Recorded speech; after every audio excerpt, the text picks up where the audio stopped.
Bumili ako ng gin sa 7-Eleven. Yung ibang kailangan ko sa Ultra Mega ko na binili. Tuturuan ko kayo ng negosyo na walang kalugi-lugi. Ito umulan umaraw, kahit anong oras mo pa itinda, siguradong may bibili.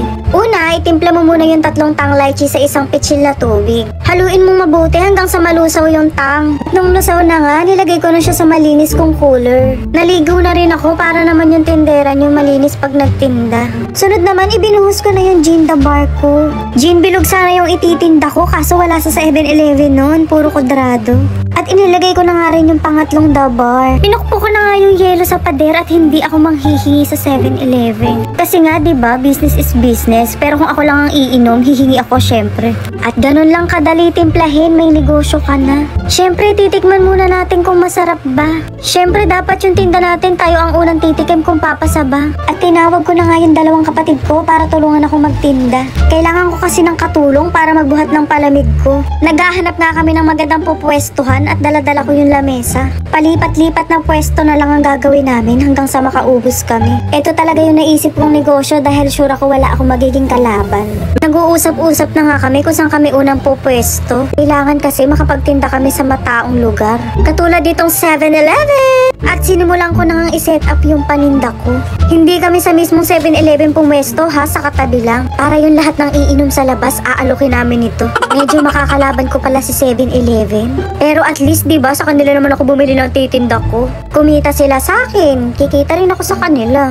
Ganun ang dapat na mindset ng mga businesswoman. Walang kakilala, walang kaibigan, business is business. At syempre sa business, walang hiya-hiya. Kung dapat mong kapalan ng mukha mo, kapalan mo dahil doon ka kikita. At nilagay ko na nga yung karatula ng tinda ko. Bakit kaya tawan-tawa yung kapatid ko? Akala yata niya nagbibiro ako sa pagtitinda ko.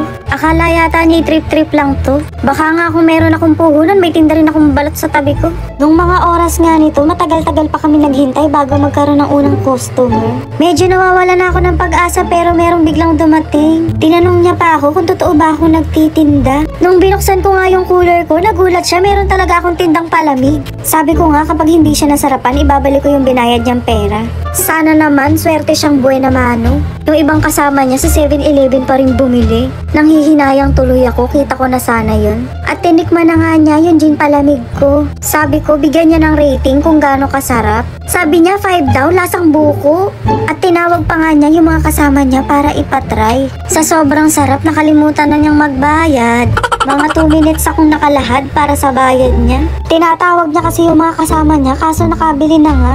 Mahirap pa ng kalaban ng 7-Eleven. At nung binayaran niya nga ako, meron agad kasunod.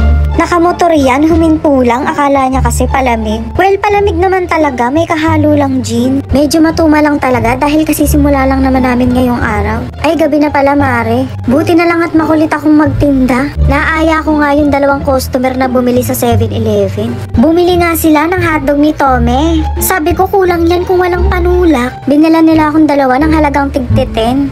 Buti na lang talaga, nag-take risk akong magnegosyo. Kung hindi mo sisimulan ngayon, kailan mo pa gustong simulan? Kung nagpaplano kayong magnegosyo, huwag kayong nega. Huwag nyo iisipin na baka wala kayong kitain, na baka walang bumili. Sipag, tiyaga at dasal lang ang kailangan mo, mare. Sign na to para magnegosyo ka. At habang naghihintay nga kami ng customer, kami naman ang uminom muna. Sabi ko naman sa inyo, walang kalugi-lugi dito. Pag hindi nabili, inumin. At meron ngang 2 na bumili sa akin. May binili lang sila sa 7-Eleven, pagbaba nila, bumili na rin sila sa akin. O, shot puno daw. At ma-share ko lang din sa inyo, no? Minsan sa negosyo, kung sino pa yung hindi mo kaibigan, sila pa yung susuporta sa'yo. Huwag kayong malungkot o huwag kayong panghinaan ng loob. Maghintay lang kayo at may nakalaan para sa inyo. At meron nga uling nakamotor na huminto sa akin. Binila nila ako 2 10. Hindi naman sila malalasing dyan dahil the bar fruity lang naman yan. At nung malapit na nga kaming makaubos, nag-inom na ulit kami. Kailangan namin mag-celebrate dahil kumita kami ngayon. Kumita ka na, nalasing ka pa. Mindset ba? Mindset. Cheers para sa unang araw na successful na pagtitinda. At konti na nga lang yung paninda namin dahil nainom na namin. Nagpa-shot puno na lang kami ng libre sa iba. Follower pa nga daw yan si kuya. Marami ding bumili sa amin, ayaw lang magpakita sa camera. At dahil nakaubos na nga kami, maglilinis na kami. May natira lang akong konting pulutan pero sa susunod ko na lang ititinda. Buti na lang hindi kami pinalahis ng 7-Eleven. Kahit na kinalaban namin sila sa tabi. Kita nyo naman yung kapatid ko, pauwi na, mayroon pa rin iniinom. At nung nakapaglinis na nga kami, uuwi na kami ng diretso sa bahay. Sa mga nagsasabi na batugan yung mga kapatid ko, wrong kayo dyan. 4 na oras din kaming nag-ubos ng paninda. Ang bayad ko sa kanila yung ininom nila. At pag